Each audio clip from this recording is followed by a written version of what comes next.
Thank you. Asanteni sana. So let's begin with the news now, where Deputy President Rigathi Gachagua says the position he holds in government does not take away his right to speak his mind. Addressing those who attended the 60th anniversary celebrations of the Pharmaceutical Society of Kenya, the Deputy President said he is proud of his heritage and will continue to champion the unity of Mount Kenya region and advocate for the one-man, one-shilling revenue sharing formula without any shame.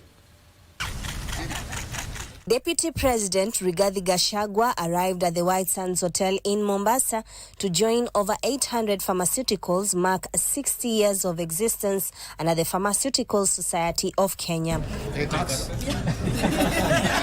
The Deputy President making it clear that his position in government does not stop him from speaking his mind.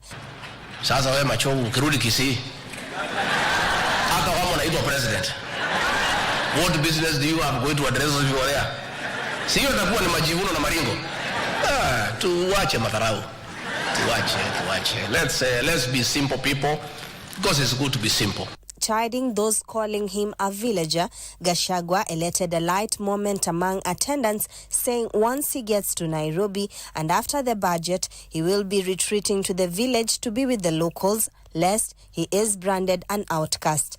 Kila mtu wako pahali alitoka. So kila mtu wako na kwao. Hii Mombasa hii ni kiwanja ya kuja kutafuta riziki.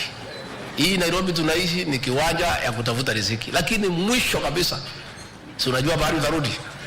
So I don't know why anybody would have a problem with where we all come from.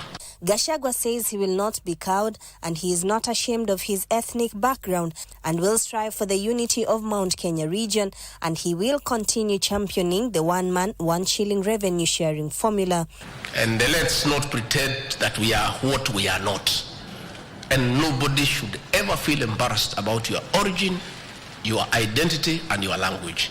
Hizo vitu ulipatiwa na Mwenyezi Mungu bure without any application. And God never told you where to be born and among which people. On drug abuse, the Deputy President said government will remain steadfast on the crackdown of counterfeits and unlicensed practitioners, whom he termed enemies of this country. A lot of young people, even in this town of Mombasa,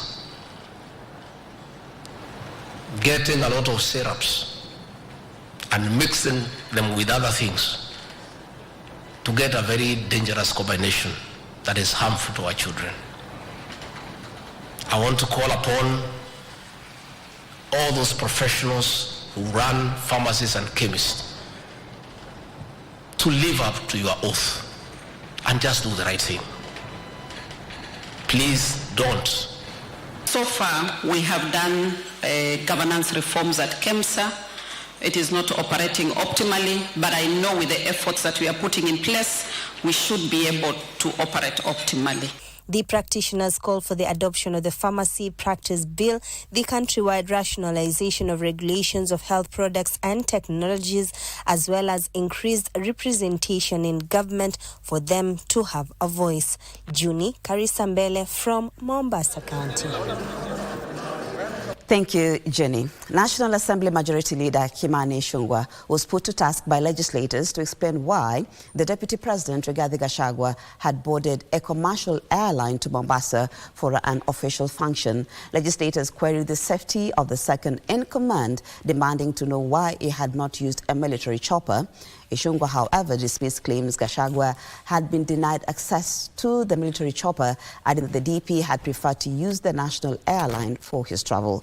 At the same time, Ichung'wah cautioned a section of bloggers over their remarks, which he said bordered on treason. It is these photos of Deputy President carrying his luggage and boarding the national airline, which surfaced online on Tuesday, that triggered debate in Parliament, with legislators demanding answers from the Majority Leader over his safety. Honorable Speaker, this House appropriates and budgets for travels of the Deputy President, Honorable Speaker, and at no given time have we ever envisaged a situation where he takes a commercial flight. why we are talking as a parliament, because it is here that we discuss matters of concern to the people. And surely, Deputy President pulling a trolley is of matters of concern to the public. It is not unusual, because I don't know why anybody would think it's unusual for the Deputy President to travel with our national carrier, Kenya Airways. I think the only unusual thing that happened yesterday, Honorable Speaker, and maybe that may have gotten the attention of the Honorable Jared Okello, was the Deputy President towing a bag and posing for a photograph. The Deputy President was not short of staff and personnel to carry his bags, including photographers who are taking those photos, Honorable Speaker, and therefore his security was not in question at all. Further, Ishungwa stated that the DP had a designated aircraft at his disposal for use. The Deputy President has a police aircraft designated for his use, which currently is under maintenance, and the Cabinet Secretary tells me in the next few weeks they will have finalized with its maintenance, but to assure the country that both the President, the Deputy President, the Office of the Prime Cabinet Secretary, from what the Minister for Defense has informed me, may in writing ask for use of military aircraft. For fuel, for wear and tear, you pay for it from the budget in your office. Only the President, as Commander-in-Chief, has unfettered access to use of military aircraft. This comes after the DP, who arrived late at two separate presidential events, stated he had faced logistical challenges. I have checked those facts. The day that the Honorable Okello refers to, on Madaraka Day, the Office of the Deputy President never requested through the Office of the Head of Public Service to be facilitated with a military transportation, and he opted to use other means of transportation. As to why he had to keep the President and the country waiting for 40 minutes, that, Honorable Speaker, is a matter I am not able to engage in. The leader of the majority further scoffed at bloggers for posting content that he warned bordered on treason. It's unfortunate that bloggers who work for senior officers of this government can post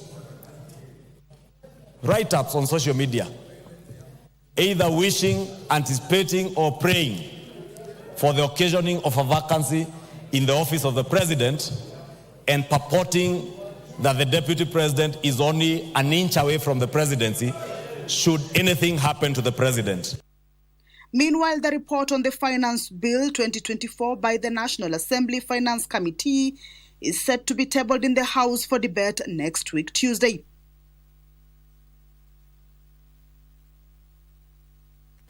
Kamche Menza reporting.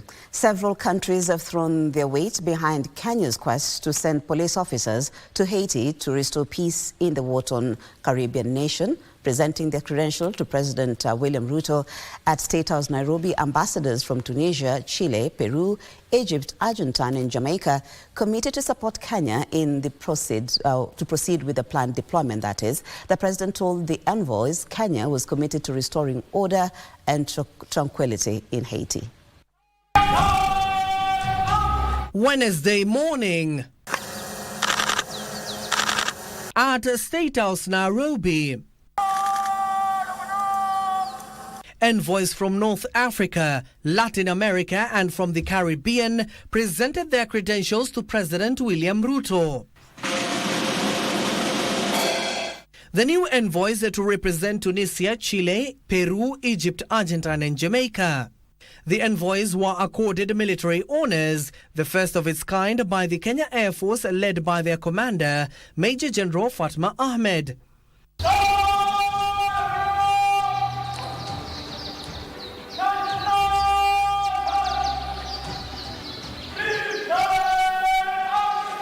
Then the national anthem of Kenya, and the country is represented by the 6 envoys.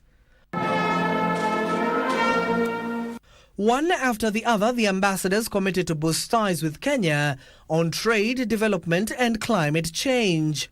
The envoys recognize Kenya's effort to restore order in the Caribbean nation of Haiti. To lead the multinational support mission to Haiti, and its interest in restoring stability to Haiti. And we reaffirm Jamaica's commitment to supporting this critical mission.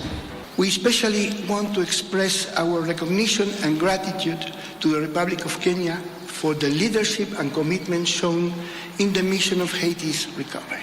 The decision of your government to lead a multinational security support mission in Haiti and hopes that its success will benefit the Haitian people and the Latin American and Caribbean region. The president saying his mission was to see Haiti regain normalcy. I also welcome the support of your government in the leadership of Kenya on the mission to Haiti to restore stability in that country.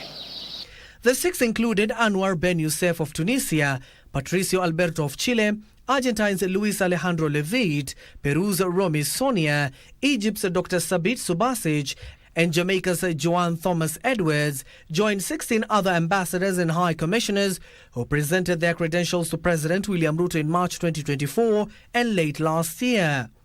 Present for the event was the Prime Cabinet Secretary Musalia Mudavadi, Head of Public Service Felix Koskei, Deputy Chief of Staff Josephat Nanok, and the Principal Secretary for Foreign Affairs Korir Singoi.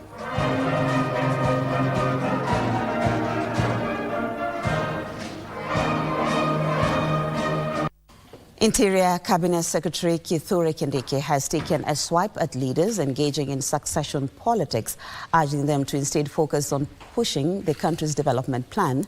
At the same time, he stated that the painful decisions taken by the government have since stabilized the country's economy, citing a decline in food prices such as maize flour, that is. Kindiki was speaking during a public participation exercise in the medium-term plan framework under the Vision 2030 program.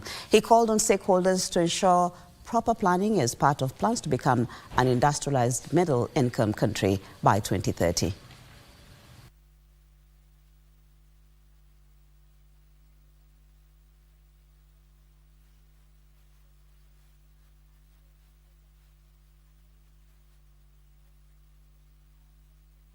We have not been able to do much. That is the honest truth. The government could not do much because we are paying debts, we are stabilizing the economy, but now going forward, you're going to see the president here, you're going to see other ministers here, PSs, and they are not just coming to visit. They will be coming to launch, commission, and bring the various projects that now we are rolling out from this financial year. But I also want to bring a message of hope that the worst days, the most painful days are now behind us.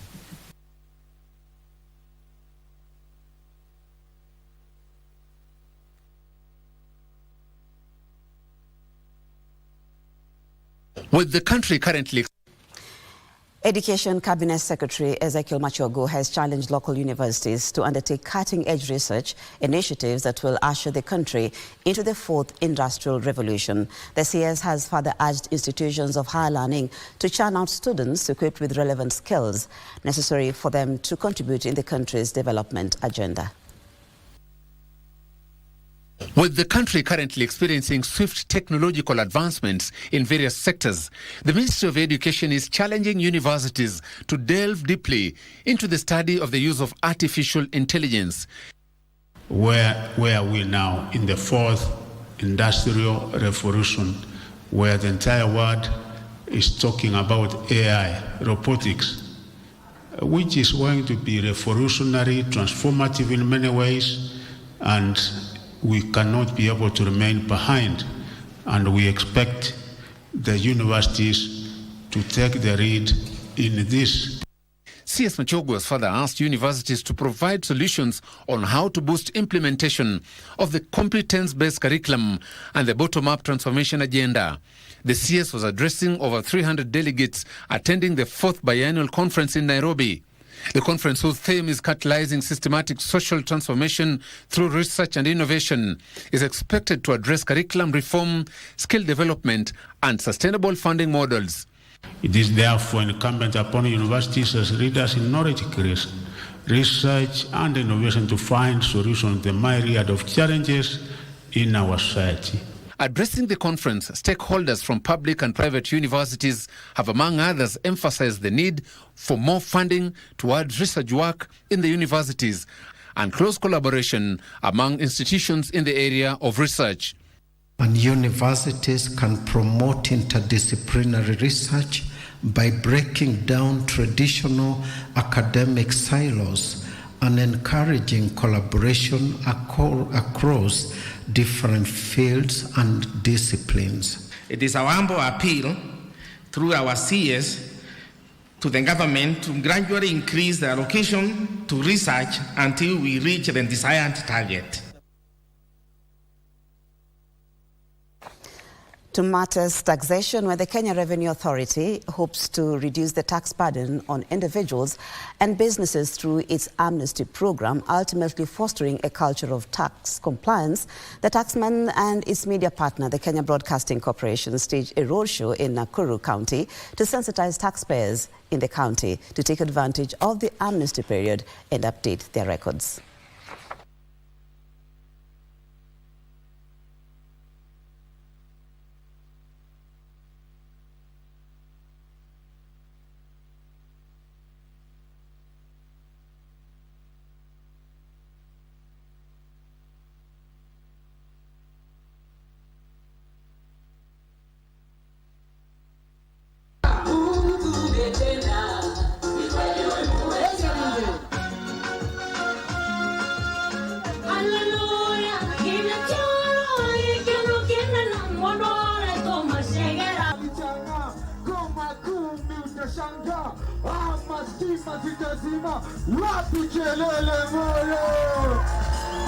Hii ni msamaha ambao mnapewa na KRA kwa wale ambao mmepata PIN lakini hamjakuwa mkifile.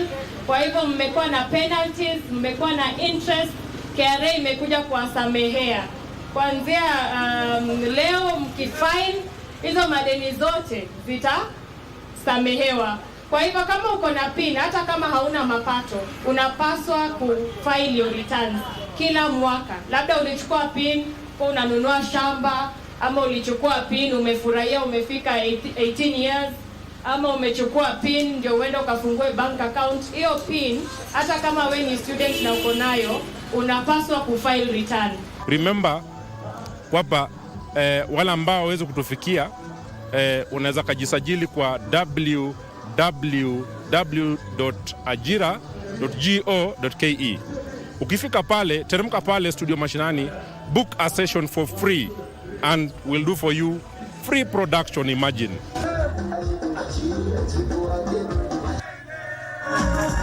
The Kenya Broadcasting Corporation has partnered with Kenya Tissue and Transplant Authority in a blood donation drive ahead of the World Blood Donor Day set to be commemorated on the 14th of June. The 3 days initiative is targeting to collect 600 units of blood, with over 200 units already donated. Kenyans have been urged to support the initiative and help save lives. The second day of the drive, tens of Kenyans converged at the Kenya National Archives grounds for the noble cause. The massive mobilization is aimed at replenishing the country's blood banks. Our aim is to collect more than 500 units of blood, 500,000 units to be specific, 540,000 per year, which is 1% of our population. Kenya Tissue and Transplant Authority Regional Director Festus Koech, who spearheaded the drive, noted the blood collected will help Kenyans in different hospitals across the country. After processing and screening, we issue safe blood to all the hospitals, notwithstanding private, public, mission hospitals, and even military. Dennis Ondera, a resident in Nairobi, started the act of compassion in 2020 when his wife was about to deliver. Nikaambiwa lazima nitafute watu wawili watatu ili ni donate blood ili msaidie wakati anaenda kujifungua. Sikupata mtu, lakini nilijitolea na nikadonate blood ambayo ilitoka almost 2 liters. His story resonating with many others who also turned up for the cause. We realize that there are so many accidents happening, there are so many people who are sick and they are in need, and they are in need of blood. Nimeweza kupata pia changamoto ya baridi kidogo, naweza kufeel kama mwili wangu hauko stable. Lakini msai kuanzia sasa na I think niko na hiyo confidence next time ndaweza kuja hapa. Meanwhile, Cooperative University Vice Chancellor Kamau Ngamau has called on the university students to join other Kenyans in the initiative. We have a very serious blood bank deficit in the country. At the population we have, we should be having at least 1 million pints per year donated annually. Well, that story brings us to a fast break of the bulletin. I'll be back with more news.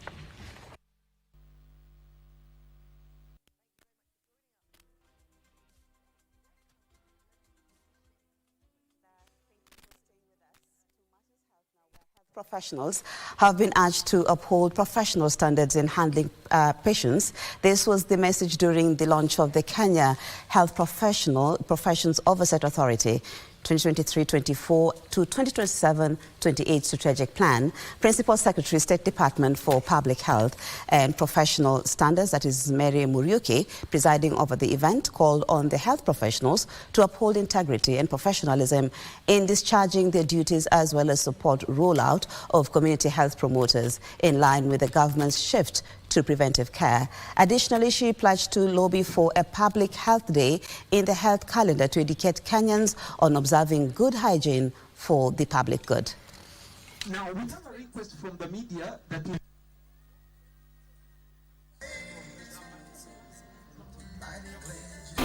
we've already rolled out the Community Health Promoters Program. We have in the process of the transition of the national from NHIF to SHIF. And it is up to us from our agencies to equally get engrossed in the activities that are there. With an estimated resource requiring up to 2.481 billion, we are committed to leverage a diverse array of funding sources, including the exchequer, appropriation in aid, and external partnership. That the authority is mandated to facilitate resolution of complaints that the public, if they are dissatisfied with services in the health sector, where do they go? They have to report this to the Health Oversight Authority, but we have set structures on how the reporting of the complaints is done. Let's cross over to Geneva, where employers have been urged to uphold the rights of employees and ensure they provide an environment where employees are respected and afforded opportunities to thrive. Speaking on the sidelines of the 112th session of International Labour Conference in Geneva, Switzerland, Labour and Social Protection Cabinet Secretary Florence Bore challenged governments to commit to strengthening laws that will advance equal opportunities for sustainable development. Government officials, employers and worker delegates from the International Labour Organization's 187 member states have converged in Geneva, Switzerland for the 112th session of the International Labour Conference to address a wide range of issues, especially the protection of workers' rights. Speaking on the sidelines of the meeting, Cabinet Secretary for Labour and Social Protection Florence Bore called for a renewal of social contracts to help move towards decent work and social justice.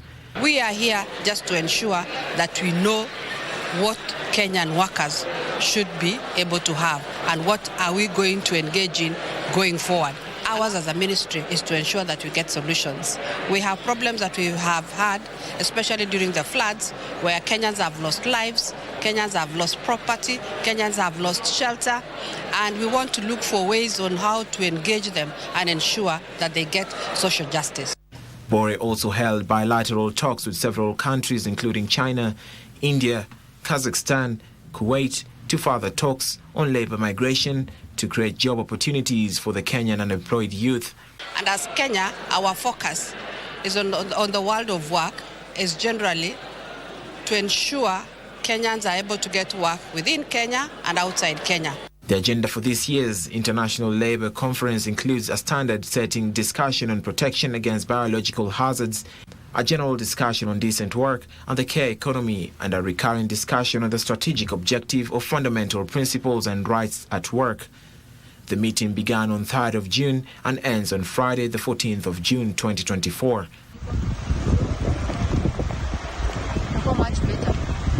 Alvin Kaunda reporting there. Now, Cabinet Secretary for Information, Communication and the Digital Economy, Eliud Owalo, said the government will fast-track the adoption of artificial intelligence, that is AI, in data in implementing reforms while safeguarding the integrity and security of the process. The CS said AI technology will get rid of, he said that AI will get rid of cartels who thrive in defrauding citizens of their land cases and the cases of missing files and others. The third regional research conference opened its doors Tuesday at the Kenya School of Government in Kabete, Nairobi County.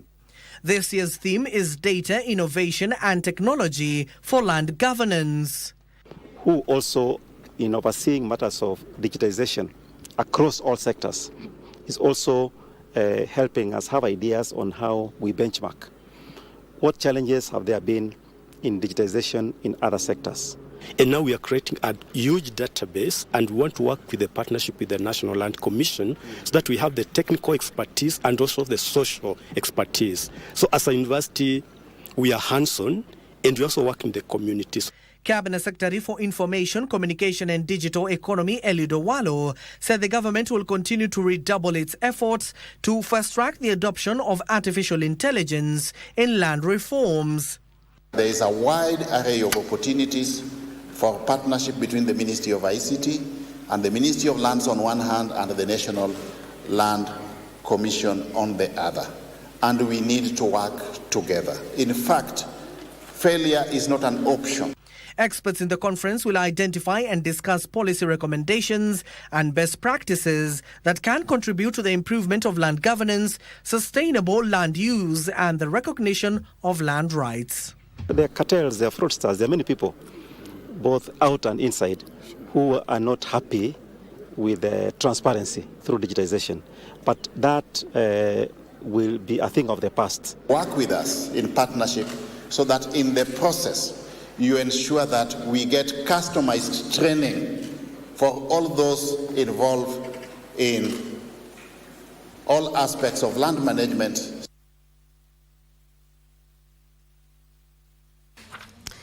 Now, the budget-making process is a systematic and structured procedure involving multiple stakeholders, such as the executive, parliament, and the public. Now, the budget-making process is guided by the 2010 Constitution and the Public Finance Management Act of 2012. Here is Trevor Ngendo with a detailed chronological breakdown of the budget-making process. The budget preparation process is initiated by the National Treasury, marking the first stage that happens between 30th of August to 30th of April. The National Treasury issues the budget circular to government ministries, departments and agencies outlining guidelines, timelines, policy priorities and expenditure ceilings for the preparation of budget estimates. Sector working groups comprising representatives from ministries, departments and agencies are formed to review sectoral policies and projects, ensuring budget proposals align with national priorities. The National Treasury prepares a draft budget policy statement outlining the government's fiscal policy, priorities and budget framework for coming financial year. The National Treasury prepares a draft budget policy statement outlining the government's fiscal policy, priorities and budget framework for the coming financial year that is submitted to Parliament by 15th of February. Ministries, departments and agencies justify their funding requests before the National Assembly and engage the public to gather input and feedback on budget proposals. Then they submit their budget proposals to the National Treasury for consolidation. The second stage is allocation and approval, which happens between 1st of May to 30th of June. During this period, the National Treasury prepares a final draft budget policy statement, which is reviewed by the National Assembly's Budget and Appropriations Committee after input from ministries, departments and agencies and the public. The final budget estimates are detailed in the budget statement. The Cabinet Secretary for the National Treasury presents the budget policy statement on the second Thursday of June. This is followed by parliamentary debate and approval, where the National Assembly debates the budget statement and the accompanying appropriation bill, which authorizes the government to withdraw funds from the consolidated fund for specific purposes. Thank you, Trevor Ngendo, for that report. Now, players in the digital service sector are opposed to introduction of significant economic presence tax in this year's budget as a replacement of the digital services tax, under which taxable profit shall be deemed to be 20% of the gross turnover and income tax charged at the rate of 30%. On the other hand, financial service providers say the proposed increase of both excise duty and VAT on financial services could slow the growth of the sector and negatively affect financial inclusion. Regina Manyara has compiled views from various businesses and professionals on how the measures proposed in this year's budget are likely to affect the different economic sectors. Honest financial services are already subject to excise duty at 15%. The understanding when excise duty was being introduced is because VAT was not levied on these financial services. There's even a proposal to revise this excise duty rate from 15% to 20%.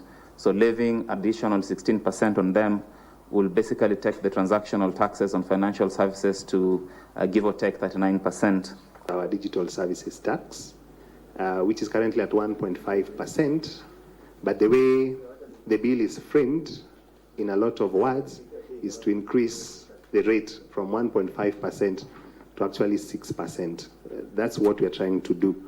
And while this is informed by what is happening globally, either at the OECD level and what other countries are doing, we want to have the significant economic presence tax go together with minimum top-up tax. And basically the election at a global level is to decide, do we want to do digital services tax or do we want to do minimum top-up tax? So that if we go the digital services tax route, then we don't go through the route of global minimum tax. Plastics are subject to excise tax, glass is subject to excise tax, cartons are subject to excise tax, which are critical components in a finished excisable good product.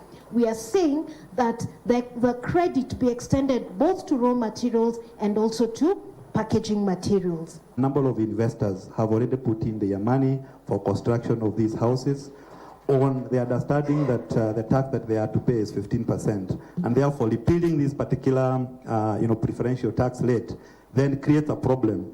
And therefore, Chair, we propose that we put a proviso that the 15% will continue to apply so long as the construction company had received, the applicable licenses from the county government before the commencement of this proviso.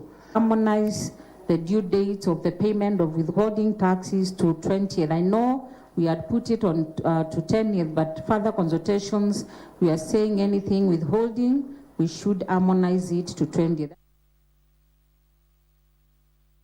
Let's now shift gears to sports, where the Kenya Under-18 men's and women's teams to the FIBA Under-18 Zone 5 qualifiers are through to the semi-finals scheduled for today, that is, at the Lugogo Indo Arena, where they will meet their Rwandese counterparts, hoping to avenge their losses in the group matches.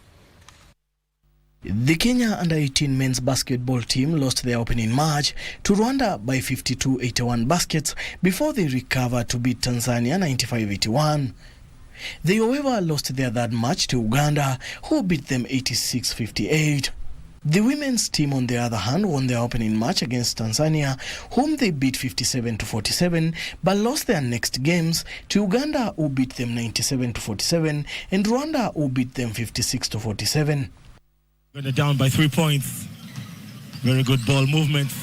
Oh, to the basket, block shot. Oh my goodness. Uganda will face Tanzania in the second women's semi-finals, while Tanzania will play Uganda in the other men's semi-finals. Oh, very good rebound. Offensive rebound. Next time she does that, it's going to be a technical foul. The 6-day championship comes to an end on Friday in Kampala, Uganda, with the best teams securing a slot in the 2024 FIBA Under-18 African Championships, slated in South Africa in August. Seconds to the end of she goes behind the back with the handles there. Well, that's where we end the bulletin this morning. Thank you so much for your time, but keep it Channel 1 because as you know now that the budget reading day is today, but before that time, that's going to be in the afternoon, we have a lot of coverage in as far as the budget is concerned. And so right here in studio, Victor Lo is already in with our guests ready to unpack for you all about the budget, the 2024-2025 budget. So from me, my name is Marie Yambo and hope to see you again later in the day, hopefully. But at the same time, my colleagues are stationed all across the country, ready to bring you up to speed with what is happening as far as the 2024-25 budget is concerned.